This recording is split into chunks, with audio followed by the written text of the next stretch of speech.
પ્રતિકરણનો પુસ્તક અને તેનો બીજો અધ્યાય અને તેના 8 થી 11 વચનો આપણે આગળ વાંચવામાં આવ્યા છે। 4 કલમો છે અને જો એના ભાવ પાડવાનું તમને કહેવામાં આવે તો તમે એના જો ભાગ પાડો મેં આ પ્રમાણે ભાગ પાડ્યા છે।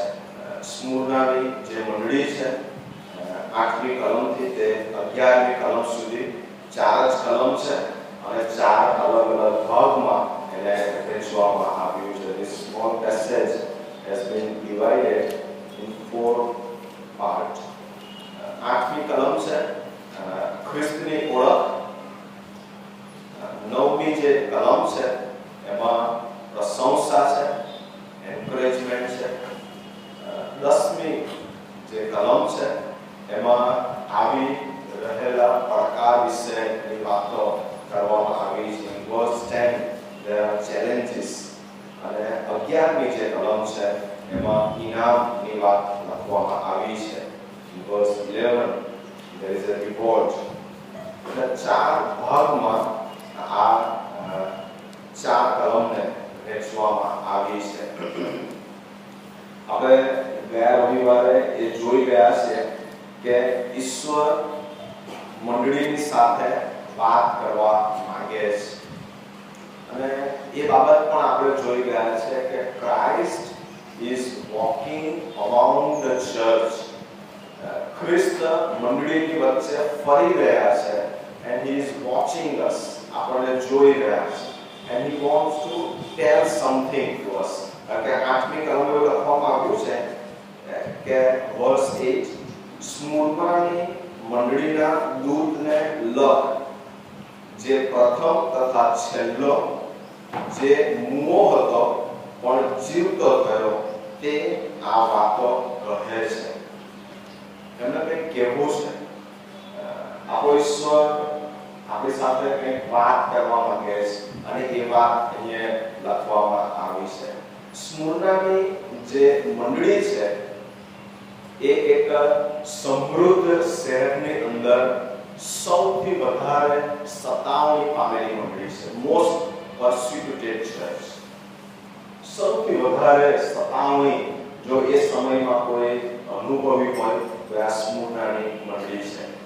આ શહેર ઈસુ ખ્રિસ્ત આવ્યા તેના 300 વર્ષ પહેલા સ્થપાયું અને એલેક્ઝાન્ડર ધ ગ્રેટ એણે આ મંડળી આ શહેર ની સ્થાપનામાં મહત્વનો ભાગ ભજવ્યો હતો એવું આ એક શહેર છે। એશિયા માઇનોરમાં આ એક બિઝનેસ સેન્ટર સ્મૂર્નાની અંદર હતું અને માટે એશિયામાં આ એક બહુ જ અગત્યનું શહેર ગણાયું હતું। આ એક એવું ઔદ્યોગિક શહેર હતું કે જેનો બિઝનેસ ભારત અને રોમની સાથે પણ હતો અને એવા શહેરની આ વાત કરવામાં આવી છે। બિન ધાર્મિક અને આત્મિક એ બંને કાર્યો ત્યાં થતા હતા પણ આત્મિક રીતે ત્યાં બહુ જ સખત મુશ્કેલીઓ હતી અને એવા પ્રશ્નોમાંથી પસાર થતી આ મંડળી છે। જો તમે સ્મૂર્નાની મંડળીનો અભ્યાસ કરો તો 7 મંડળીઓમાંથી આ એક માત્ર એવી મંડળી છે કે જેના માટે ઈશ્વરે એક પણ નકારાત્મક શબ્દ કહ્યો નથી। Not a single comment against the church of Smyrna which is negative। બધી જે વાતો લખવામાં આવી છે એ હકારાત્મક છે અને આ એક માત્ર મંડળી છે 7 મંડળીઓમાંથી કે જેના માટે ઈશ્વરે જે ઉત્તમ બાબતો છે એ જ કારણ કે સ્મૂર્નાની મંડળી એ અંત સુધી વિશ્વાસુ રહી અને ભારે સતાવણીમાં પણ તેણે પ્રભુને છોડી દીધા નથી। મંડળીના ઇતિહાસમાં આ એક બહુ જ અલૌકિક મંડળી છે અને બહુ જ અલગ એવી આ મંડળી છે। ન્યાયનો દિવસ જ્યારે આવશે પ્રભુ આ મંડળી માટે એક ખાસ ઇનામ જાહેર કરશે કારણ કે આ એવા વિશ્વાસી લોકોની વાત છે કે જેમણે પ્રભુને છોડી દીધા નહીં. બહુ જ ભયંકર સતાવણી તેઓએ અનુભવી હતી. Most persecuted church from Jewish people and non-Jew, from both sides they were persecuted. અને આ મંડળી એણે પ્રભુની સુવાર્તા માટે સૌથી વધારે કામ કર્યું છે. આ એ મંડળી છે કે જે વિશ્વાસુ પણ રહી અને સૌથી વધારે સુવાર્તા પ્રચાર તેણે કર્યો. એવું કહેવામાં આવે છે કે આશરે 1 કરોડ વ્યક્તિઓ એ સમયમાં સુવાર્તા માટે મરણ પામ્યા હતા. 1 કરોડ લોકોએ પોતાનો જીવ પ્રભુને માટે સોંપી દીધો હતો. શેતાનની પાસે મંડળીને માટે જો કોઈ સાધન છે તો એ છે કે સતાવણી. અને સતાવણી દ્વારા શેતાન મંડળીને પ્રભુથી દૂર લઈ જવાનો પ્રયત્ન કરે છે. પણ એનાથી પણ વધારે જો એક સાધન શેતાનની પાસે હોય તો એ છે સમૃદ્ધિ. Persecution is one way that Satan tried to take away the church from Christ, and another weapon is a wealthiness. He gives so much of money to the church that church may be lost in the world. અને માટે આ સમૃદ્ધ શહેરમાંની સ્મૂર્નાની મંડળી એના માટે ઈશ્વરે પાછળથી જે શબ્દો વાપર્યા છે તે એ છે કે તું ગરીબ છે અને છતાં પણ તું ધનવાન છે. રિક વોરેન એમણે આ પ્રમાણે કહ્યું છે, મંડળીને નબળી પાડવાનું સૌથી મોટું હથિયાર એ અતિશય ભોગ વિલાસ. When you have so much, many times you forget God. And so Satan tries to give you so much of wealth, so much of money, so much of equipment that you forget Almighty God. You are so happy in your own world that you forget to pray or read the Bible or check yourself or listen what God wants to tell you. And this is the one of the weapon Satan uses. આ સતાવણી પામેલી મંડળીએ 54 થી 68 દરમિયાન નીરો વત્સાએ મંડળીની સતાવણી કરી હતી. પિત્તર અને Paul તેઓને વધસ્તંભે ચડી લેવામાં આવ્યા હતા. તેઓને મારી નાખવામાં આવ્યા હતા. 81 થી 96 દરમિયાન યોહાનને કેદ કરવામાં આવ્યો હતો પેટમસ બેટની ઉપર અને તેના માટે પણ સતાવણી થઈ હતી. 98 થી 117 દરમિયાન ગવર્નમેન્ટ દ્વારા એક પત્ર મોકલવામાં આવ્યો હતો ટ્રજન દ્વારા અને સતાવણીને માટે હુકમનું ફરમાન કરવામાં આવ્યું હતું. એ દિવસોમાં એક એવું ફરમાન કરવામાં આવ્યું હતું કે પૃથ્વીની પીઠ પરથી બાઇબલનું નામો નિશાન ભૂંસી નાખવામાં આવે. The persecution was so hard and they decided that we will write out the Bible from the face of the earth. There will be no Bible on this earth. Bible was burned in the public. જાહેરમાં બાઇબલો પાડવામાં આવ્યા હતા. કેટલાકને કેદખાનામાં નાખવામાં આવ્યા હતા. ઘણાઓને ભૂખ્યા સિંહની આગળ ફેંકી દેવામાં આવ્યા હતા. ઘણાઓને વધસ્તંભ પર ચડી દેવામાં આવ્યા હતા. ઘણાઓને પશુઓના ચામડામાં સીવી દેવામાં આવતા હતા. અને જેમ જેમ એ ચામડું સુકાય એ વધારે સંકોચાય અને અંદરનો માણસ એ અંદર જીવી શકે નહીં. ઘણાઓને ઉકળતા ડાંભરમાં બોળવામાં આવતા હતા. તેઓને બહાર કાઢીને થાંભલાની ઉપર બાંધવામાં આવતા હતા અને રાત્રે તેઓને સળગાવવામાં આવતા હતા. ડાંભર સળગે અને અંદરનો જે માણસ હોય એ પણ સળગે અને રસ્તે જતા લોકોને અજવાળવું પડે. આ રોમન સલ્તનત અને સતાવણી કરનાર વ્યક્તિઓ નહીં અલગ અલગ પદ્ધતિઓ હતી. તેઓને જંગલી કૂતરાઓની આગળ ફેંકી દેવામાં આવતા હતા અને તેઓને જીવતા સળગાવી દેવામાં. ગયા રવિવારે મેં તમને પોલિકાર્પની વાત કરી હતી અને પોલિકાર્પ એ આ જ સમયગાળામાં સતાવણી પામેલી એક વ્યક્તિ હતી અને એવા સમયમાં ધી ડ્રાઇવિંગ ચર્ચ એક સમૃદ્ધ મંડળીની વાત પ્રભુ કહી રહ્યા છે અને ત્યાં આગળ જે લખવામાં આવ્યું છે તે આ છે, જે પ્રથમ તથા છેલ્લો છે. વિશ્વના ઘણા બધા ભાગમાં આ મંડળીએ સ્થાપના કરી. The Church of Smyrna, they established so many churches in all over the world. The second thing they did that they made a copy of Bible, handwritten Bible. તેઓએ જાતે એક શબ્દ, કણો, માત્ર, પૂર્ણ વિરામ, ફૂલ સ્ટોપ એની કાળજી રાખીને બાઇબલની નકલો બનાવી અને બીજી મંડળીઓને પહોંચતી કરી. આ સ્મુર્નાની મંડળીએ આ સતાવણીના સમયમાં કરેલું કામ છે. Third, they translated Bible in many languages, Arabian and Persian and Latin. In so many languages they translated the Bible in the time of persecution. And the more translation, they had to make more copy of the Bible. અને આ મંડળીના વિશ્વાસીઓ પોતાના હાથે બાઇબલને જાતે લખતા, એના અમુક પુસ્તકોને જાતે લખતા અને બીજી મંડળીઓને પહોંચતા કરતા હતા. આ સુવાર્તાનું કાર્ય તેમણે હાથ ધર્યું હતું. આ દિવસોમાં જે રાજા કોન્સ્ટન્ટાઇન, એ પણ કદાચ આગળ મેં તમને કીધું છે કે જે યુદ્ધને માટે જતો હતો અને વિજયને માટે એ પ્રાર્થના કરતો હતો, ત્યારે એને આકાશમાં વધસ્તંભ દેખાયો અને એણે વધસ્તંભ પર વિશ્વાસ કર્યો અને યુદ્ધ જીતી ગયો. અને માટે આ કોન્સ્ટન્ટાઇને એવો હુકમ, એવો ફરમાન બહાર પાડ્યું કે બધી વ્યક્તિઓએ ખ્રિસ્તી બની જવું. અને માટે રાતોરાત આખા દેશને ખ્રિસ્તી બનાવી દેવામાં આવ્યા.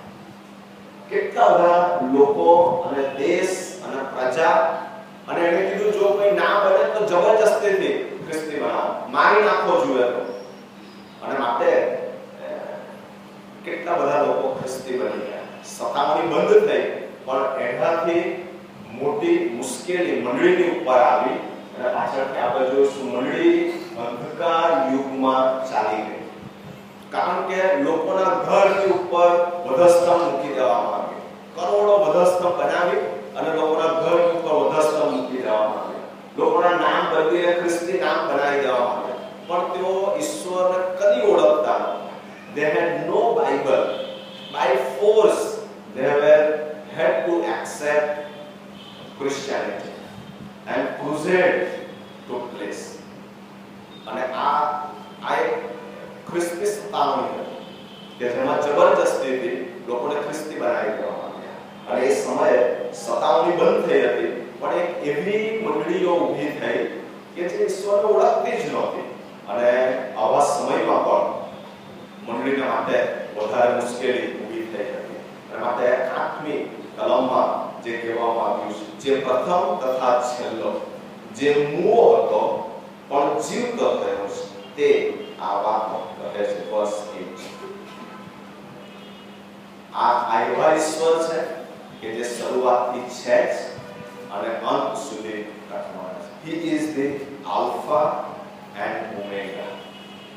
He is the beginning and the end.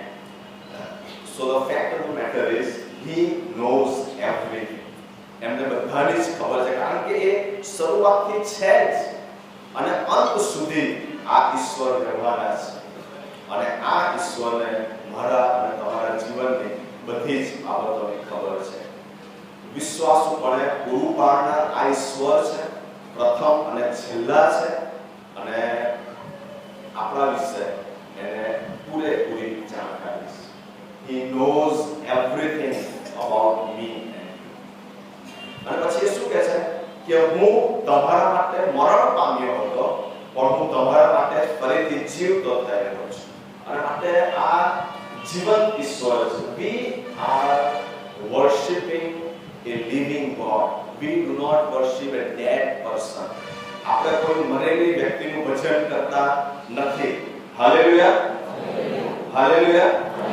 આપણી પાસે જે ઈશ્વર છે એ જીવંત ઈશ્વર છે. અને આપણે એમણે પોતે કહ્યું છે કે હું મૂવો હતો પણ જીવતો થયો છું. આ એમના પોતાના શબ્દો છે. એ જીવંત છે, એ જોઈ રહ્યા છે, એ આપણી વચ્ચે ફરે છે અને એ ઈશ્વર આપણી સાથે વાત કરવા માંગે છે. અને આ સતાવણી પામેલી મંડળી 9મી કલમમાં લખેલું વર્સ 9, હું તારી વિપત્તિ તથા તારી દરિદ્રતા જાણું છું તો પણ તું ધનવાન છે. આ એવી મંડળી છે કે જેને શેતાને ખરેખર સતાવી છે. The commendation of Christ. Krishna વખાણ ત્યાં આપ્યા છે.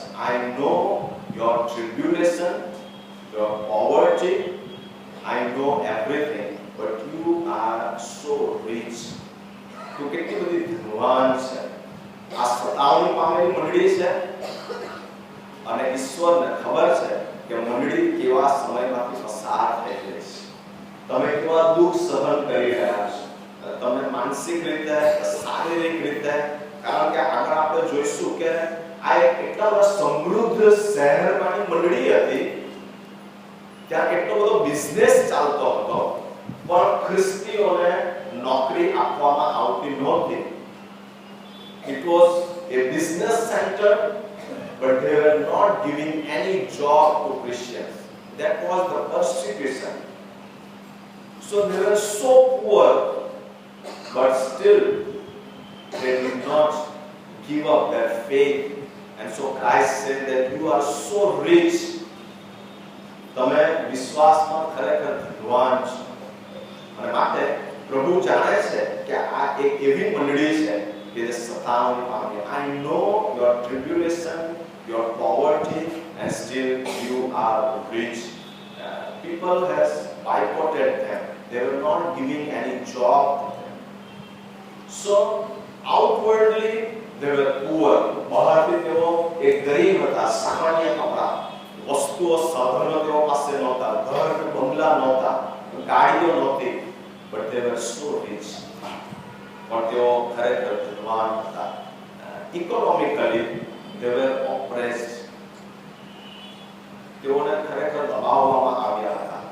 તેઓ દિવાળિયા થઈ ગયા હતા, બેન્કરપ્ટ થઈ ગયા હતા. તેઓની પાસે પૈસા નહોતા. તેઓ ખાવાના માટે ફાંફા મારતા હતા.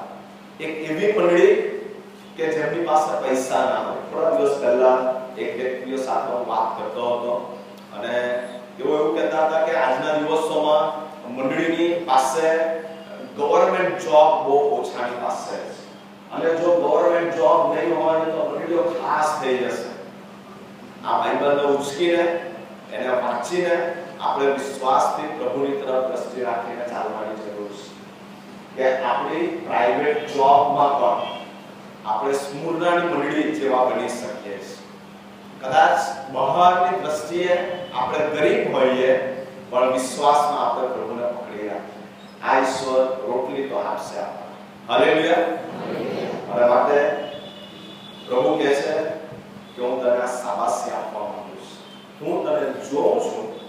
You are so poor, you are so persecuted, and still you have not give up your faith. તે તારો વિશ્વાસ મૂકી દીધો નથી. અને માટે આ મંડળીને પ્રભુ શાબાશી આપવા માંગે છે. Materially poor and spiritually powerful. Materially poor, spiritually powerful. But in our days, many times church has been marked materially wealthy and spiritually weak. Today's church, many times we are materially so wealthy, we have so much, but spiritually we are so weak.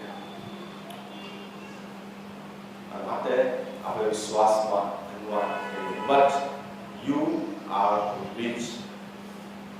You are having, you are very much rich. I have given you heavenly richness. અને માટે પ્રભુએ તેને આત્મિક આશીર્વાદો આપ્યા હતા અને માટે તેઓ વૃદ્ધિ પામી રહ્યા હતા. Money cannot buy joy, peace and happiness which God can give. Money cannot buy the joy, peace and happiness which God can give. We will read one Bible verse, 2 Corinthians 6:10. 2 Corinthians 6:10.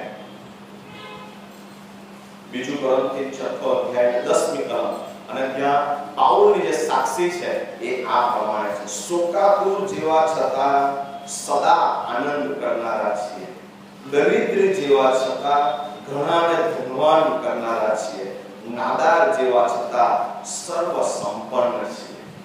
Paul કહે છે કે અમે ખરેખર ગરીબ છીએ પણ તો બી અમે બીજાઓને ધનવાન કરી રહ્યા છીએ, નંખાઈ ગયેલા છીએ, નાદાર થઈ ગયેલા છે પણ અમે સર્વ સંપન્ન છીએ. અને એ જ સ્મુરનાની મંડળીનો વિશ્વાસ હતો. આ જગત જીવવા માટે જે ઉત્તમતા કદી આપી શકે એમ નથી એ ખ્રિસ્ત આપણને આપી શકે છે. જો આપણે ખ્રિસ્તની નજીક રહીશું પ્રભુ આપણને જીવન જીવવાની ઉત્તમતા આપશે. મારી પાસે શું નથી એનો વિચાર ના કરો, મારી પાસે શું છે એનો આપણે વિચાર કરીએ. પ્રભુએ મને શું આપ્યું છે અને હું કઈ રીતે આગળ જીવી રહ્યો છું એનો આપણે વિચાર કરતા પ્રભુમાં આપણે આગળ વધીએ. અને માટે તે કહે છે કે તું ખરેખર દુઃખી ચલ છે, અફ્લિક્ટેડ છે, તું દુઃખી છે, તું પીડિત છે અને તારામાં જે પ્રશ્ન છે એને હું જાણું છું. Romans chapter 2 verse 29. Romans chapter 2 verse 29. અને ત્યાં આ પ્રમાણે લખવામાં આવ્યું છે રોમી 2 અને 29. પણ જે આંતરિક યહૂદી તે જ યહૂદી અને જે સુન્નત એટલે કેવળ લેખના અક્ષરો પ્રમાણેની નહીં પણ આત્મિક છે તે જ સુન્નત છે. એને અને માણસ તરફથી નહીં પણ દેવ તરફથી તેની પ્રશંસા છે. અને માટે સ્મુરનાની મંડળીની પ્રશંસા માણસો તરફથી નહોતી. જગત આની પાસે બહુ પૈસા છે, મોટી મોટી ગાડીઓ છે, પ્રોપર્ટી છે એવી પ્રશંસા કરતું નહોતું પણ દેવ તરફથી તેને પ્રશંસા મળી રહી હતી. એના માટે આગળ વધીશું 9મી કલમમાં verse 9 will go ahead. અને જે કહે છે કે અમે યહૂદી છીએ પણ તેઓ એવા નથી પણ શેતાનની સભા છે તેઓનું દુર્ભાષણ હું જાણું છું. આઈ નો ધેમ. synagogue of Satan. એક એવી સભા કે જે શેતાનની સભા છે. હવે બાઇબલમાં પ્રભુએ તેઓને શેતાનની સભા તરીકે માર્ક કર્યા છે. તેઓને આ નામથી ઓળખાવ્યા છે કે they are the synagogue of Satan. શેતાનની સભા છે because they supported the cause of Satan. બે બાબત એમના માટે ખાસ લખવામાં આવી છે. શા માટે? કારણ કે તેઓ ઈસુ સિવાય બીજી સુવાર્તા પ્રગટ કરતા હતા. They were announcing a different kind of gospel than Jesus Christ. એનું કારણ શું હતું? કારણ કે તેઓને પ્રભુની મંડળીના સિદ્ધાંતોની જાણ નહોતી. તેઓ પ્રભુના વચનોને સમજતા નહોતા અને માટે તેઓ ખ્રિસ્તથી નહીં પણ શેતાનથી દોરવાતા હતા. બે બાબતો હું તમારી આગળ મૂકવા માંગુ છું. ટુ બેઝિક હેરેસીસ, દુર્ભાષણ. Number 1, a false doctrine of Christ. They had a false doctrine of Christ. Who had a group of people. They were not from the church of Smyrna. They were a breakaway group. They had a wrong doctrine of Christ. And secondly, they have mixed together a law and grace. તેઓએ ઈશ્વરની કૃપા અને નિયમ એ બેને ભેગા કરી દીધા અને માટે તેઓ શેતાનની સભા બની ગયા હતા. સૌથી પહેલી બાબત કે તેઓ પાસે યોગ્ય સિદ્ધાંત નહોતો. તેઓએ ખ્રિસ્તની મંડળીને ગૂંચવણમાં નાખવાનો પ્રયત્ન કર્યો હતો. કેવા પ્રકારના સિદ્ધાંતો કે દાખલા તરીકે ઈસુ ખ્રિસ્ત એક કુંવારી મરિયમના પેટે જન્મ્યા છે તે તેઓ માનતા નહોતા. ઈસુ ખ્રિસ્ત મરી ગયેલામાંથી પાછા ઉઠ્યા છે તે તેઓ સ્વીકારતા નહોતા. ઈસુ ખ્રિસ્ત આ પૃથ્વી ઉપર પાપ રહિત જીવ્યા છે તે તેઓ માનતા નહોતા. અને ઈસુ ખ્રિસ્ત શરીર સાથે ફરીને એકવાર ન્યાય કરવા આવશે એ બાબત પણ તેઓ સ્વીકારતા નહોતા. ઈસુ ખ્રિસ્તે ચમત્કાર કર્યા છે, હા, પણ આ બાબતોને તેઓ સ્વીકારતા નહોતા અને માટે તેઓ શેતાનની સભા હતા. They were the group of people who were led by Satan. અને માટે બીજી જે બાબત હતી કે they have mixed together law and grace. એવો કૃપા અને વિશ્વાસ તેને ભેગા કરી નાખ્યા હતા. ફક્ત વિશ્વાસથી તારણ મળતું નથી, પણ એની સાથે કર્મો કરવા એ જરૂરી છે. દાખલા તરીકે we must observe Sabbath. That was a wrong doctrine they have taken up. જો તમે સાબત પાળવામાં ચૂક કરો, તમે થોડા વધારે કિલોમીટર ચાલ્યા તો તમે પાપ કર્યું છે એવું આ નવી મંડળી માનતી હતી. તેઓ અમુક પ્રકારના દિવસની ઉજવણી કરતી હતી, ચાંદ રાતની ઉજવણી અને બીજા દિવસોની ઉજવણી. જો તમે એ નહીં કરો તો તમે મોટું પાપ કરો છો.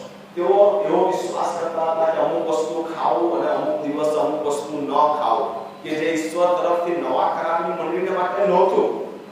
અને માટે પ્રભુએ તેઓને શેતાનની સભા, એ people who were led by Satan, આ ટાઇટલ તેઓને આપ્યું હતું. અને માટે પ્રભુ કહે છે કે હું તેઓને સારી રીતે જાણું છું. 10મી અને 11મી કલમ આપણે સાફ કરીશું અને ત્યાં લખ્યું તારે જે સહન કરવું પડશે તેનાથી તું બીતો ના. મેં આજે મારા બાઇબલમાં બીતો ના એ શબ્દને ગ્રીન કલરથી પેન્સિલ કલર કર્યો છે. બીતો ના, બી નોટ અફ્રેડ. તારે જે સહન કરવું પડશે એનાથી તું બીતો ના. બે બાબતો પ્રભુ કહેવામાં, ફિયર નથિંગ અને બીજું બી ફેithful unto death. બી ફેithful unto death. તારે જે સહન કરવું પડશે તેનાથી બીતો ના. જુઓ, તારું પરીક્ષણ થાય તે માટે તમારામાંના કેટલાકને શેતાન બંદીખાનામાં નાખશે અને 10 દિવસ સુધી તમને વિપત્તિ પડશે. તું મરણ પર્યંત વિશ્વાસુ થઈ રહે અને હું તને જીવનનો મુહૂર્ત આપીશ. પ્રભુ એવું કહે છે કે do not fear. એક જગ્યાએ બહુ સરસ લખવામાં આવ્યું છે, stop being afraid of what you are about to suffer. Stop being afraid of what you are about to suffer. તમારે સહન કરવાનું છે એના માટે અત્યારે તમે ગભરાયા કરશો. Don't be afraid. Fear nothing. પણ બીજી બાબત છે, you have to suffer. તમારે સહન કરવું પડશે. બહારથી અંદર, યહૂદી અને બિન યહૂદી પણ ગભરાશો નહીં, કારણ કે સહન કર્યા વગરનો વિશ્વાસ નથી. ઈસુ ખ્રિસ્તે પણ સહન કર્યું. Christ himself suffered so much, so we also have to. પણ બીજી ચેલેન્જ જે છે તે be faithful unto death. Do not give up your faith. વિશ્વાસને મૂકી દેશો નહીં. પ્રભુને અધવચ્ચે છોડીને ચાલ્યા જશો નહીં. તમારો વધસ્તંભ તમે છોડી દેશો નહીં. અને માટે પ્રભુએ બે બાબત કીધું છે, fear nothing and be faithful unto death. ત્યાંથી લખવામાં આવ્યું છે કે 10 દિવસ સુધી, બહુ સુંદર ત્યાં લખવામાં આવ્યું, જુઓ તમારું પરીક્ષણ થાય તે માટે તમારામાંના કેટલાકને શેતાન બંદીખાનામાં નાખશે અને 10 દિવસ સુધી તમને વિપત્તિ મળશે. For 10 days. The meaning of this 10 days is that persecution is under the control of our Almighty God. ઈશ્વરના હાથમાં એ નિયંત્રણમાં છે. ઈશ્વર સદાને માટે તમારા ઉપર persecution આવવા દેશે નહીં. 10 દિવસ. There is a time limit. After that there will be a rescue. પ્રભુ તમારો છુટકારો કરશે. તમે આ વિશ્વાસથી જીવો કે આજે જો સતાવણી છે તો કાલે છુટકારો અમારા માટે તૈયાર છે. પ્રભુએ છુટકારો રાખી મૂક્યો. there is a time being, a time bound persecution. 10 દિવસ એ કાયમ માટે નથી. પરિસ્થિતિ ઈશ્વરના હાથની બહાર ગઈ નથી અને માટે ઈશ્વરે કીધું 10 દિવસ, એક થોડો સમય. અને માટે વલાઓ, જો તમે કોઈ પણ જાતના દુઃખ, સતાવણી, ચિંતા, ભય, પ્રશ્ન, તંગીમાંથી પસાર થઈ રહ્યા છો, તમે વિપત્તિ ભોગવી રહ્યા છો, there is a time limit for any kind of persecution, trouble, stress, problem. There is a time limit. 10 days. It doesn't mean that our 10 days, but a time limit, maybe for 2 months, 4 months, but after that there will be a relief. અને માટે પ્રભુએ એ હુકમ આપ્યો છે કે તમે ગભરાશો નહીં. 10 દિવસ અને પછીથી તમારા માટે છુટકારો રાખી મૂકવામાં આવ્યો છે. અને માટે બીજી જે બાબત પ્રભુ કહે છે કે મરણ પર્યંત વિશ્વાસુ બનીને રહે. હું તને એક મુંગટ આપીશ. I will give you the crown. આ જે મુંગટ છે એ સદા માટેનો છે, કાયમ ટકનારો છે. અને માટે પ્રભુએ કીધું છે કે 10 દિવસ અને પછી હું તને મુંગટ આપીશ. Hold fast the faith even when facing death. મરણ પર્યંત તું વિશ્વાસુ બનીને રહે. ગમે તે પરિસ્થિતિમાંથી પસાર થાય, અવિશ્વાસુ ના થાય. આપણે કેટલી બધી વખત તો સમૃદ્ધિમાં કોઈ જાતની સતાવણી નથી હોતી તો પણ અવિશ્વાસુ બની જાય છે. જરાક લાલચ, જરાક પરીક્ષણ, જરાક શેતાન આપણને લલચાવે, કોઈ દુઃખ આવ્યું નહીં હોય તો આપણે અવિશ્વાસુ બની જઈએ છીએ. We become so unfaithful to our Almighty Lord even in the time of happiness, when we have everything, and we still become so unfaithful to God. આપણે પ્રભુને વિશ્વાસુ બનીને રહીએ.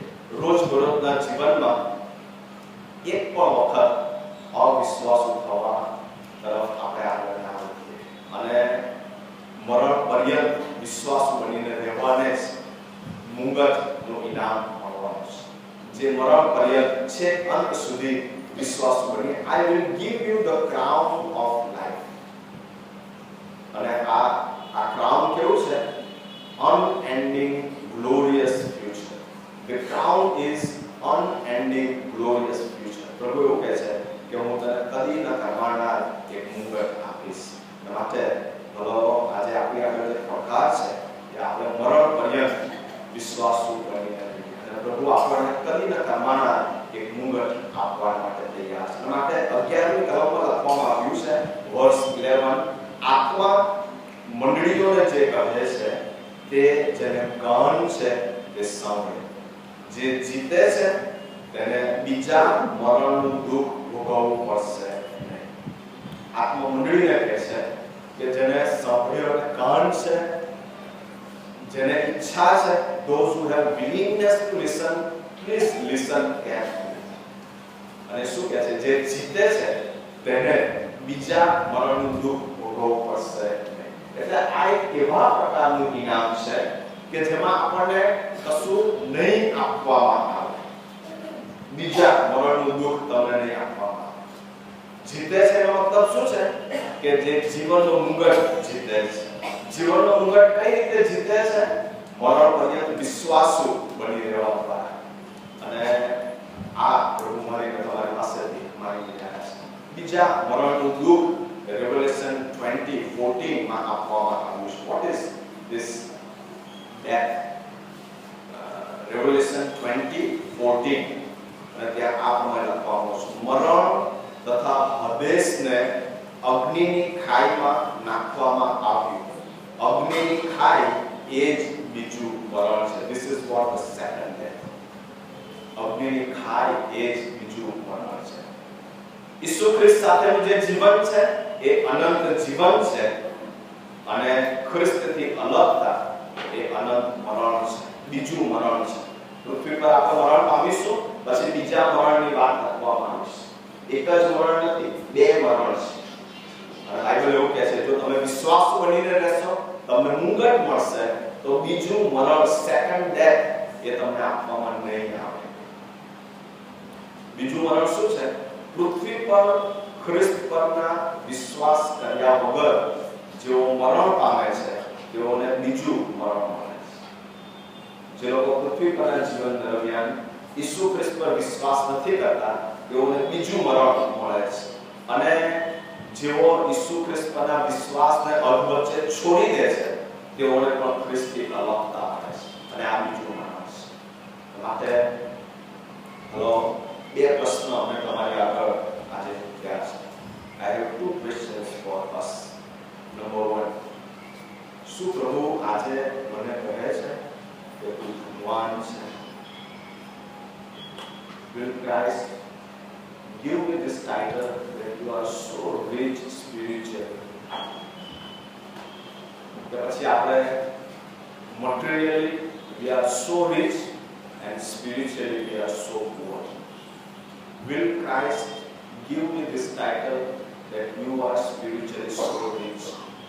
અને બીજો પ્રશ્ન હું તમારે આગળ પૂછવા માંગુ છું કે મને જીવનનું મુંગટ મળશે કે બીજું મરણ મળશે? What I will receive? A crown of life or a second death? Second death means separation from Christ forever. મને શું મળશે? માટે આપણે સ્મૃતિ મંડળીને આપણી નજર સમજતા એક એવી મંડળી કે જેને ઈશ્વરે એક પણ નકારાત્મક બાબત નથી. શું આપણા જીવન માટે આવો ઇતિહાસ લખાય એ આનંદની વાત ના હોય? ન્યાયના દિવસે પ્રભુ મારા અને તમારા માટે એક પણ નકારાત્મક બાબત ના કરે. ન્યાય મળ્યા પછીથી પ્રભુની બીકમાં ચાલનારને આવું જ ઇનામ મળી શકે છે. માટે આપણે આપણી જાતને પ્રભુના હાથમાં સોંપીએ, પ્રાર્થના કરીએ. Let us pray. Let us examine ourselves and pray unto God personally. વ્યક્તિગત પ્રાર્થનામાં કરીએ. પ્રભુને કહીએ, પ્રભુ મને આત્મિક રીતે ધનવાન બનાવો. હું જગતની ધનવાન થવા માટે અથવા જગતના પૈસા માટે દોડી રહ્યો હોઉં તો મને આત્મિક ધનવાન બનવા માટે સહાય કરો. અને બીજી બાબત કે પ્રભુ જીવનના અંતે મને જીવનનો મુંગટ જોઈએ છે, બીજું મરણ નહીં. At the end of my life, I want a crown of life, not the second death.